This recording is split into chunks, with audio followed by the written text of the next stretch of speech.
They knew I was posturing. I knew that they knew I was posturing. Yet, not admitting that I was posturing led my empire into abundance. The Empress of Contrivance, falling upward in the demon world. Chapter 1. The Dark Oracle has bad taste. I never asked to be the most powerful woman in the underworld. Honestly, I never asked for anything more complicated than a customer who tipped well and didn't try to grab me when I walked past with a tray of scorching brimstone wings. My name is Lillith. Until 3 weeks ago, my biggest problem was finding a shade of lipstick that didn't smudge when I was sweating over a tavern counter. I worked at the Doomed Soul, a dive bar on the outskirts of the Fourth Circle. It wasn't glamorous. The floors were sticky with spilled ale and dried demon blood. The air smelled like wet dog and sulfur, and the patrons were mostly low-level imps and orcs who thought whistling at me was the height of romance. I pretended to hate it. I'd toss my hair, lustrous raven black, thank you very much, and roll my eyes, acting the part of the untouchable lady. Look with your eyes, not your claws, boys. I'd snap, looking aloof and dignified. But between you and me, I loved it. I absolutely lived for it. Every hoot, every catcall, every jaw that dropped when I bent over slightly to wipe a table, it was fuel. I was the prettiest thing in a 50-mile radius, and I knew it. I was a big fish in a small, dirty pond, and the water was just fine. Then the Imperial Squadron showed up. It was a Tuesday. Tuesday was half-price grog night, so the place was packed. I was balancing 4 mugs in one hand and dodging a brawl between a goblin and a slime monster when the door was kicked off its hinges. Usually, that just meant the local enforcement was here to shake down the owner for protection money. I didn't even look up. "Table 4 needs a refill," I shouted over the noise. "Silence!" a voice boomed. It was the smooth, magically amplified voice of high nobility, nothing like the gravelly barks of local thugs. The tavern went dead silent. Even the slime monster stopped dissolving the goblin's face. I looked up, wiping my hands on my apron. Standing in the doorway were 6 knights clad in obsidian armor, the metal drinking in the dim light of the tavern. On their breastplates was the crest of the Imperial Palace, the Weeping Eye.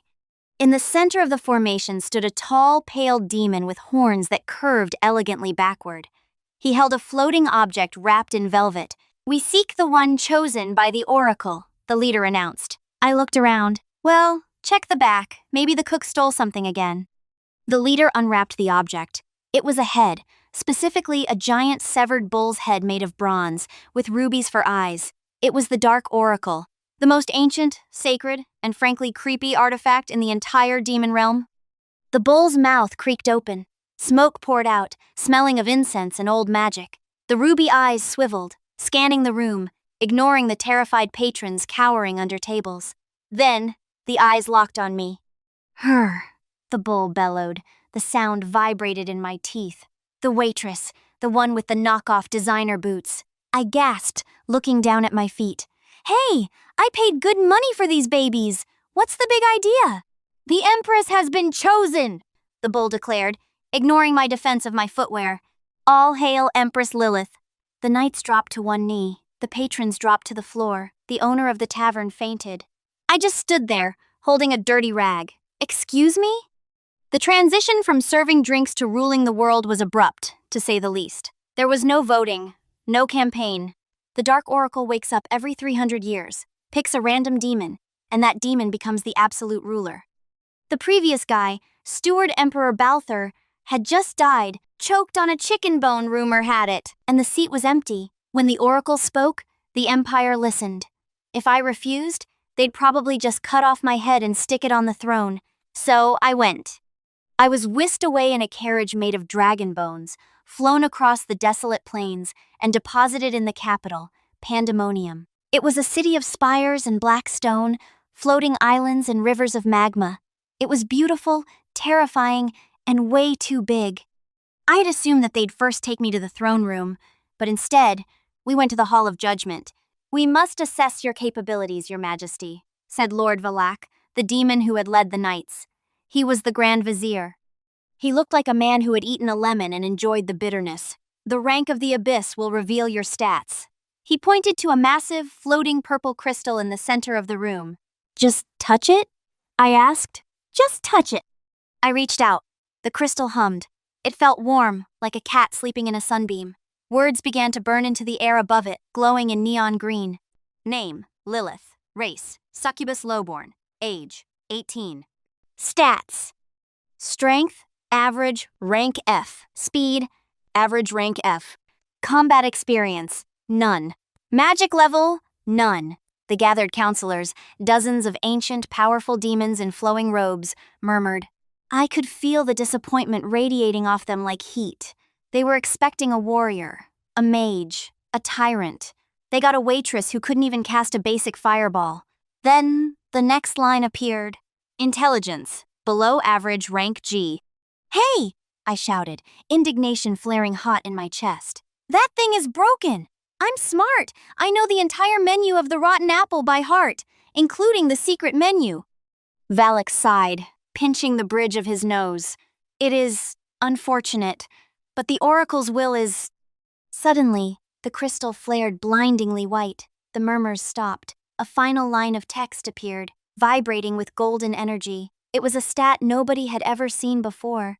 Unique skill, plot contrivance. Rank, divine, X. The room went dead silent. Plot contrivance? Valak squinted at the floating letters. What school of magic is that? Necromancy? Void manipulation? I have no idea, I admitted, crossing my arms. But it sounds fancy. Divine tier means I'm awesome, right? It implies power beyond our comprehension, an old warlock whispered, looking at me with wide, fearful eyes. A power that bends reality itself. The mood in the room shifted instantly. The disappointment vanished, replaced by a terrified awe. They didn't know what I could do, and in the demon world, the unknown was the scariest thing of all.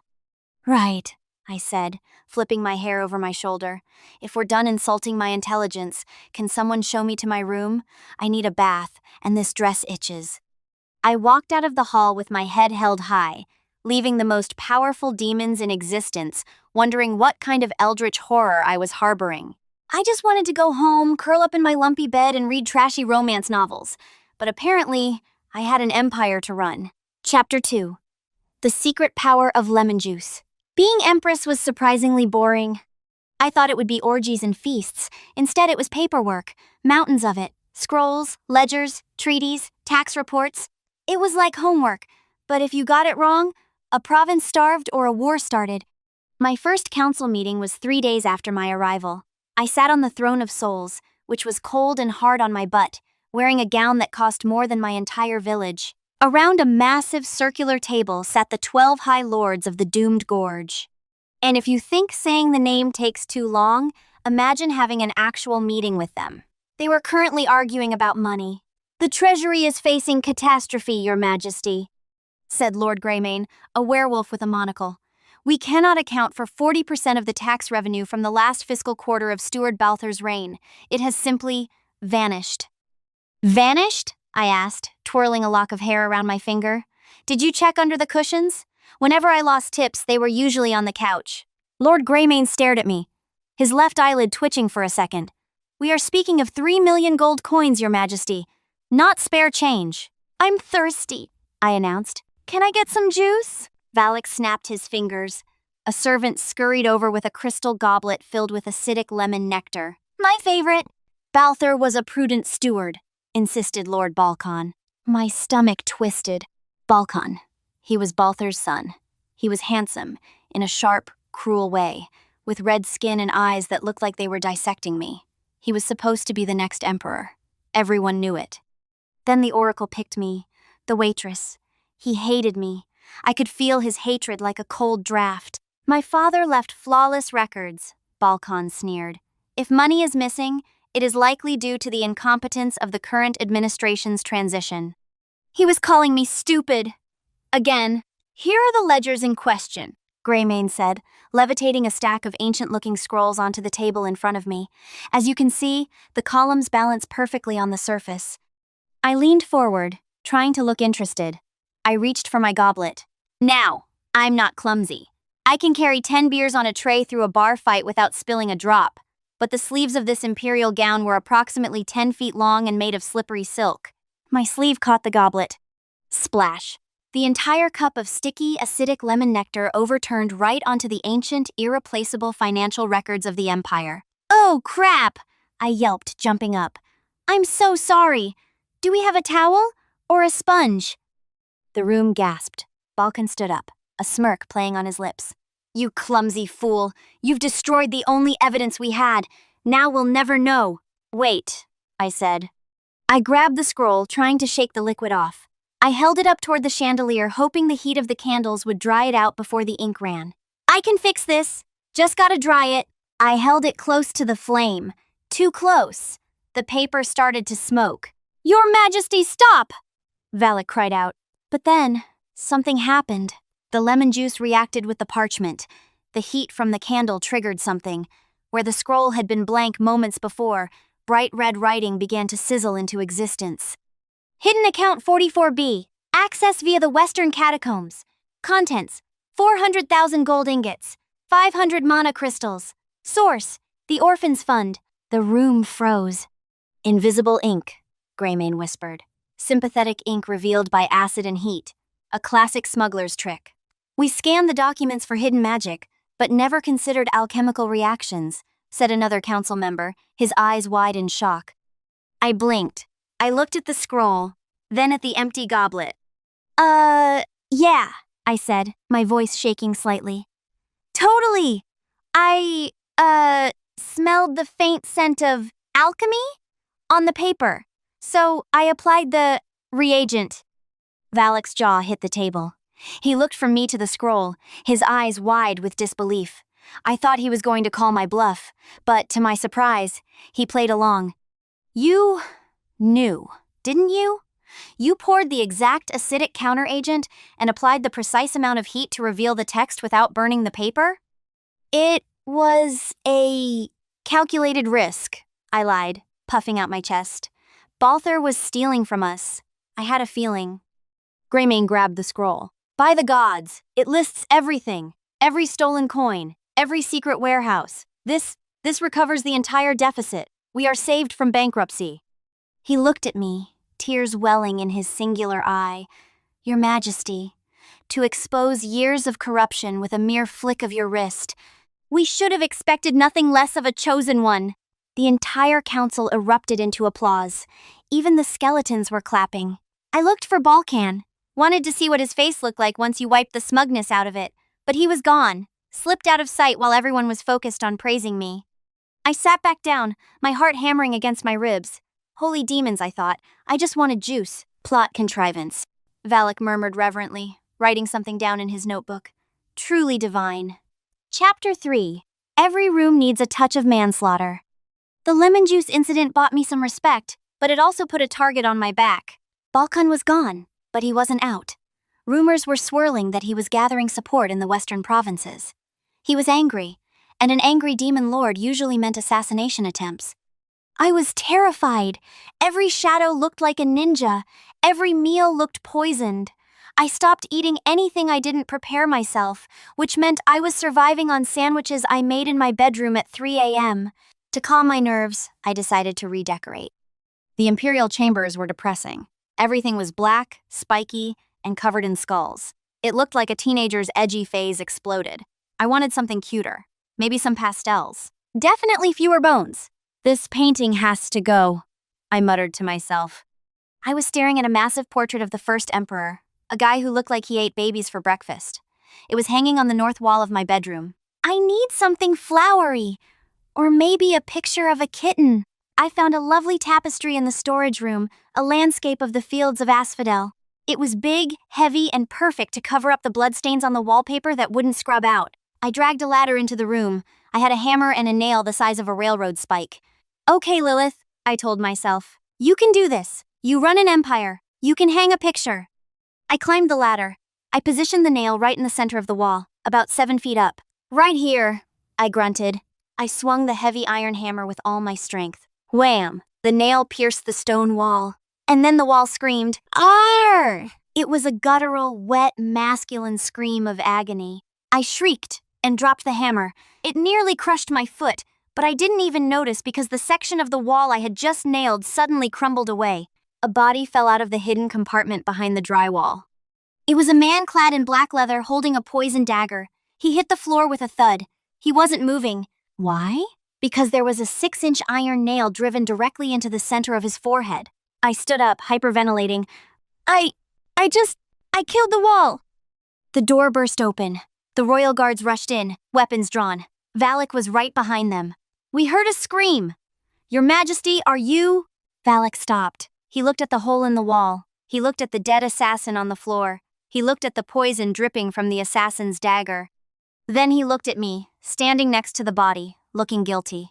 An assassin, the captain of the guard gasped, kneeling by the body. This is the Dreadbringer, the most notorious hitman in the underworld.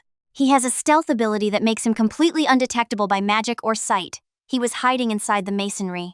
He was waiting for you to sleep, Valak whispered, horror dawning on his face. He would have slit your throat tonight.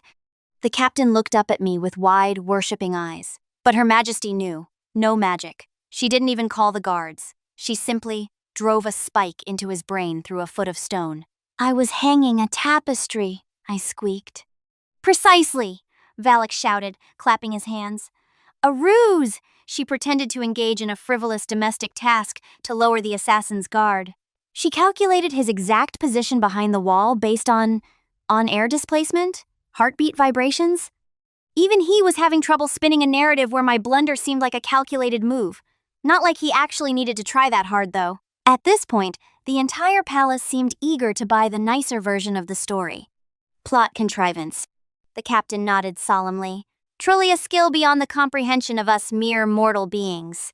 I stuttered, still processing the fact that I had just murdered someone. I really just wanted to cover up the ugly wallpaper.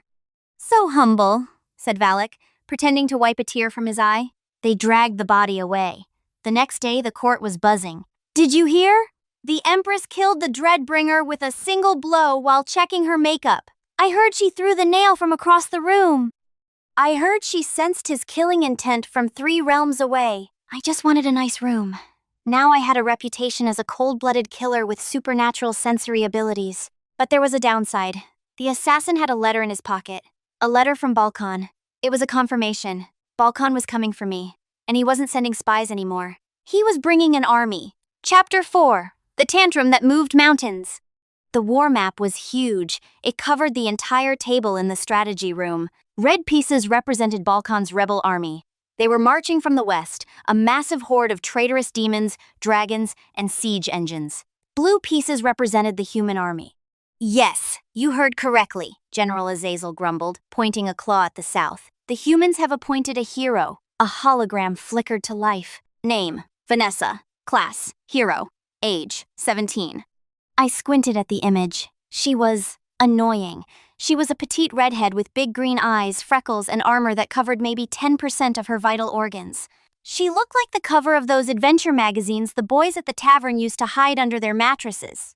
She is a prodigy, Azazel said. She has united the southern human kingdoms and is marching on Pandemonium to slay the demon lord. Which is you, Your Majesty. Great, I slumped in my chair.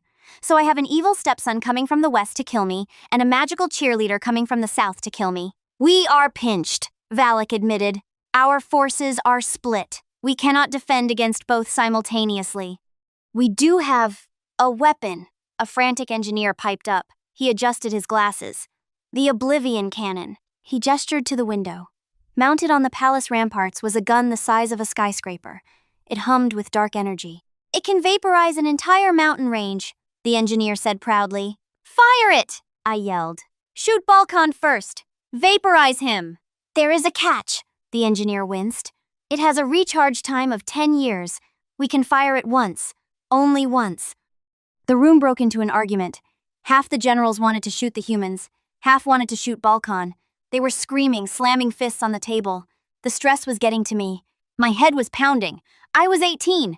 I was supposed to be worrying about boys and tips, not genocide and artillery trajectories. Shut up, I screamed. They ignored me. I stood up. I marched out to the balcony. The cool air hit my face. The massive cannon loomed over me. It was mocking me. A big, stupid gun for a big, stupid job I never wanted. I hate this, I shrieked. I kicked the cannon. Now, if you remember what the Hall of Judgment said, I have average strength, but I was wearing steel-toed boots, fashionable ones. And apparently, the firing mechanism on the Oblivion cannon was extremely sensitive. I kicked the release lever. Kaboom! The sound was louder than the end of the world. A beam of purple antimatter erupted from the barrel. But because I had kicked it in my tantrum, the swivel mechanism had jarred. The cannon never fired in any of the directions we had originally discussed. It fired slightly to the northwest, directly at the lamenting mountain range. The beam hit the mountains. The entire range vaporized. Dust and rocks rained down for miles. No! I fell to my knees. I missed. I wasted the shot. We're dead. We're all dead. I curled into a ball, waiting for the generals to come out and execute me for incompetence. Minutes passed. Then, General Azazel burst onto the balcony. He was shaking. "Your Majesty." I know. I sobbed. Then, "I'm an idiot. Just kill me quickly," I said to myself in the smallest of voices. You are a goddess of war," Azazel whispered. I peeked through my fingers. Huh? Azazel brought a large telescope and pointed to the horizon. Take a look. The mountains were gone. In their place was a massive pile of rubble that completely blocked the western pass. By destroying the mountain range, Azazel explained, his voice trembling with admiration, "You have created an impassable natural barrier. Balkan's army cannot advance. They are trapped in the valley." "Okay," I said slowly. But that just delays them, right?" interrupted a knight commander, echoing what I was thinking. "No, you idiot," Valak appeared. Then a grin appeared in his face. "Because the only way out of that valley is south." I blinked. "South?" Directly into the path of the advancing human army, Valak chuckled darkly. "Instead of targeting the enemy, you targeted the terrain. You have forced our two enemies to collide. Balkan and the hero Vanessa will have to fight each other to get through." He seemed genuinely impressed this time. No attempts of spinning a narrative, just genuine awe. I stood up, dusting off my knees. The gears in my brain slowly turned. The humans hated demons. Balkan was a demon. If they ran into each other, "They'll destroy each other," I whispered. "Exactly," Azazel roared. "Two birds with one stone. No, two armies with one kick. It is the greatest strategic maneuver in the history of the Abyss." I planned that," I said, my voice gaining strength. "Obviously. I saw the geometry." "Geometry," the engineer swooned. "I just wanted to make sure they got well acquainted," I added with a mysterious smile. Inside, I was screaming. I just kicked the shiny thing because I was mad. Chapter 5. The Hot Springs Diplomacy. The report came in 2 days later. It was a massacre.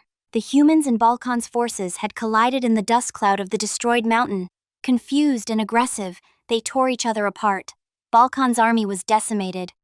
Balkan himself had fled back to his estate, humiliated. The human army had won, but at a heavy cost. They were tired, wounded, and reduced to a fraction of their strength.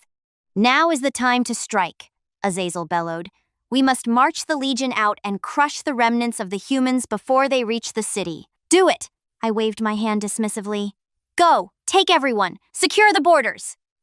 "But Your Majesty," Valak hesitated.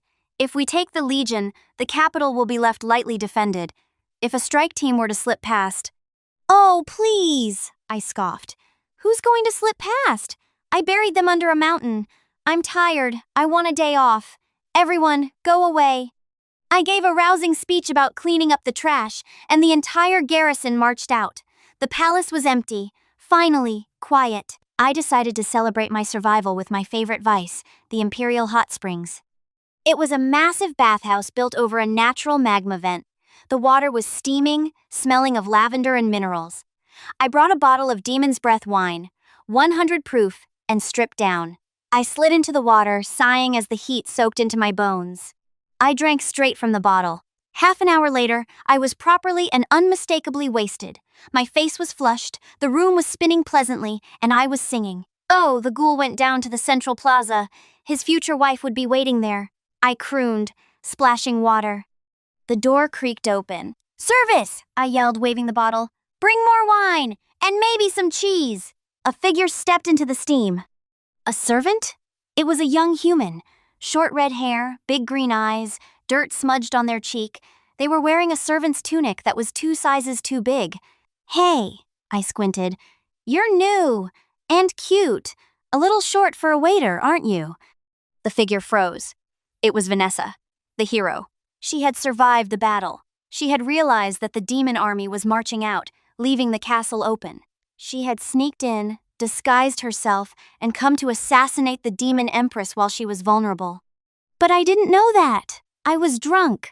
And without her armor, with her short hair and boyish clothes, she looked like a very pretty teenage boy. I am here to, Vanessa stammered, her hand reaching behind her back for a concealed dagger. You're here to hum. I laughed, standing up. Now, it is important to note that I was naked, and thanks to the rank of the abyss stats I ignored, while my intelligence was low, my charisma was apparently astronomical. I stood up in the water, the steam swirling around me like a dramatic effect. I tossed my wet hair back. The water glistened on my skin. Vanessa's eyes went wide. Her face turned the color of a tomato.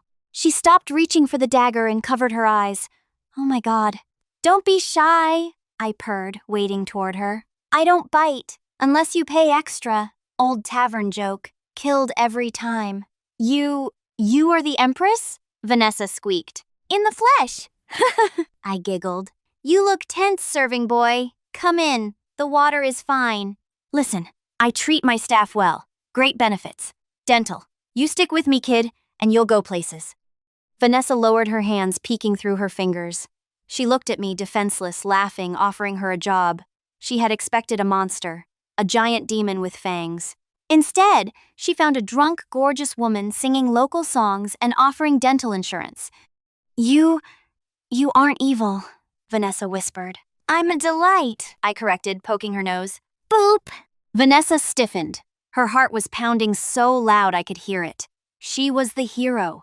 She was raised to kill evil. But her justice detector skill wasn't going off. Because I wasn't evil. I was just an airhead.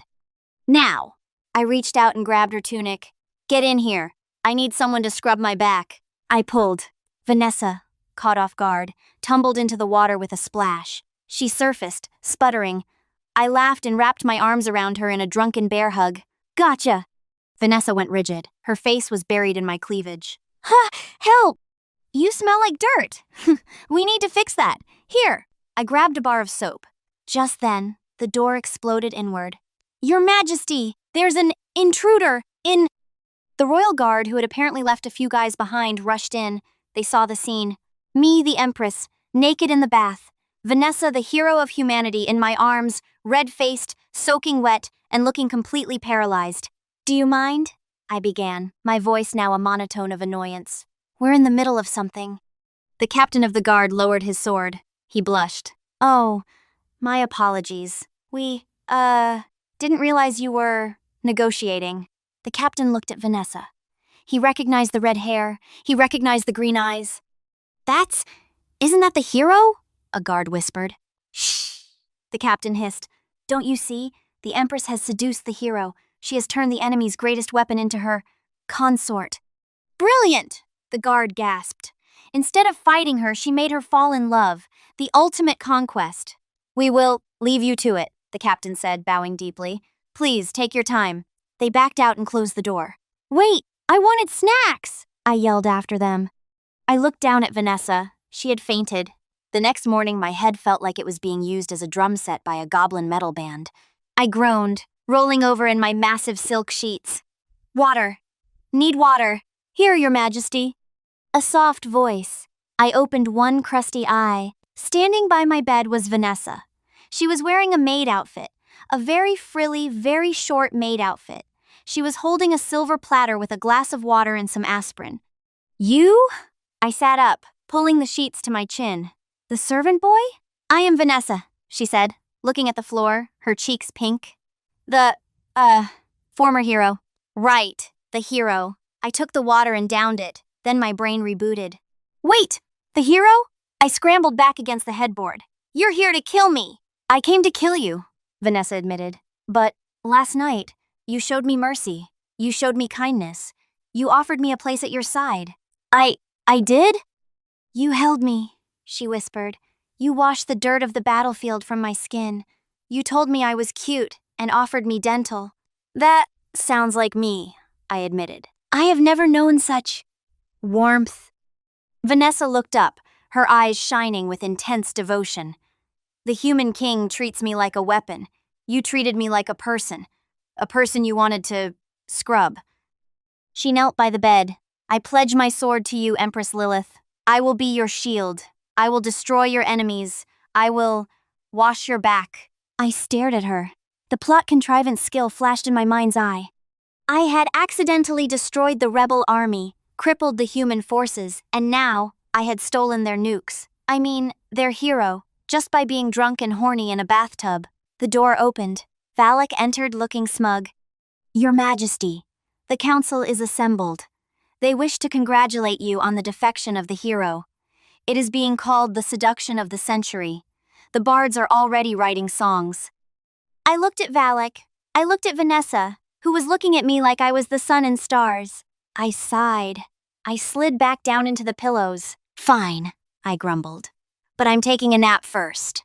And someone get me a greasy burger. As you wish, my Empress. Vanessa and Valak shouted in unison.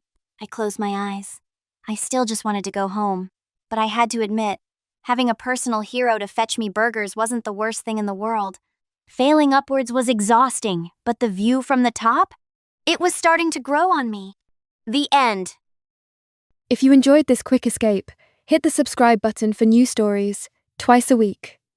Until then, I'll see you at the next flip of the pages.